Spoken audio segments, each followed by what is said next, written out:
పిత పుత్ర పరిశుద్ధ నామమున ప్రభువునందు మిక్కిలి ప్రియమైన సహోదరి సహోదరులారా, ఈనాటి ధ్యానాంశం అసూయ. సామెతలు 14వ అధ్యాయం 13వ వచనంలో అసూయ ఎముకలలో పుట్టిన పుల్లు వంటిది. ఏ వ్యక్తి అయితే అసూయ కలిగి ఉంటాడో ఆ వ్యక్తి సాతానుకు బానిసగా మారిపోతుంటాడు. మనం ఆది కాండంలో చూసాం ఆబేలు కయీను జీవితం.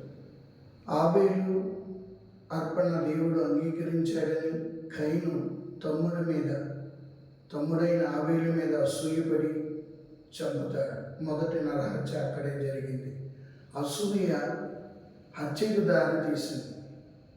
ఈనాటి రోజుల్లో మనం చూస్తున్నట్లయితే ఒకడు బాగా చదివితే మనకు అసూయ, ఒకడు బాగా పాడితే మనకు అసూయ, మనకంటే ఎవడైనా మంచి కార్యాలు చేస్తే వాళ్ళని చూసి అసూయపడుతుంటాం.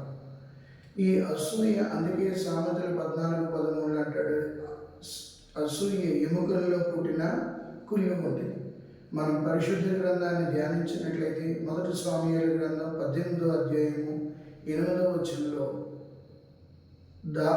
సౌలుకి దావీదు మీద అసూయ కలిగింది. ఎందుకనగా దావీదు సౌలు యుద్ధం చేసి వస్తుంటారు.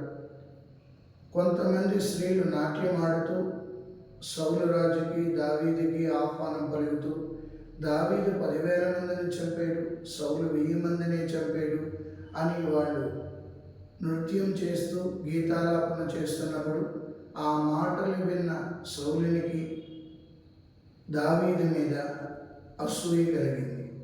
ఆనాటి నుండి దావీదుని ఎప్పుడు చంపాలని చూస్తుంటాడు. కాబట్టి అసూయ వలన దేవుని ఆత్మను కోల్పోయాడు సౌలు మహారాజు. దురాత్మతో బాధపడ్డాడు. ఎప్పుడైతే మనం అసూయను కలిగి ఉంటామో మనం దురాత్మలతో బాధపడుతుంటాం, మనశ్శాంతిని కోల్పోతుంటాం, ఆనందాన్ని కోల్పోతుంటాం, ఆశీర్వాదాలు కోల్పోతుంటాం, ఆరోగ్యాన్ని కోల్పోతుంటాం. కావున మనం అసూయ పడినప్పుడు దేవుని యొక్క అనుగ్రహాలు కోల్పోవడమే కాక శారీరకంగా మానసికంగా మనం అనారోగ్యాలు పాలవుతుంటాం. అందుకే అసూయను మనం దూరం చేసుకోవాలి. అసూయను మన నుండి వెడలుగొట్టుకోవాలి. పునీత పౌరుడు గలతీయులకు రాసిన లేఖ 5వ అధ్యాయము 19వ వచనంలో శరీర కార్యముల్లో అసూయ కూడా ఒకటి. దేవుని బిడ్డలమైన మనం ఆ అసూయని మన నుండి తీసివేయమని దేవుని ప్రార్థించాలి. అసూయ ద్వారా దేవుని యొక్క అనుగ్రహాలను పొందుకోలేము. ఆదాము ఏవములు చక్కగా ఏదైనా తోటలో ఉండడం చూసిన లూసిఫర్కి సాతానికి అసూయ పుట్టి ఏవమని పాపంలోకి నెట్టివేసింది. మనం కూడా ఎప్పుడైతే ఈ అసూయని దుర్గుణాన్ని కలిగి ఉంటామో దేవుని యొక్క అనుగ్రహాలు కోల్పోతుంటాం. యాకోబు రాసిన లేఖ 3వ అధ్యాయం 16వ వచనంలో సర్వ విధములైన అనర్థములకు మూలము అసూయే.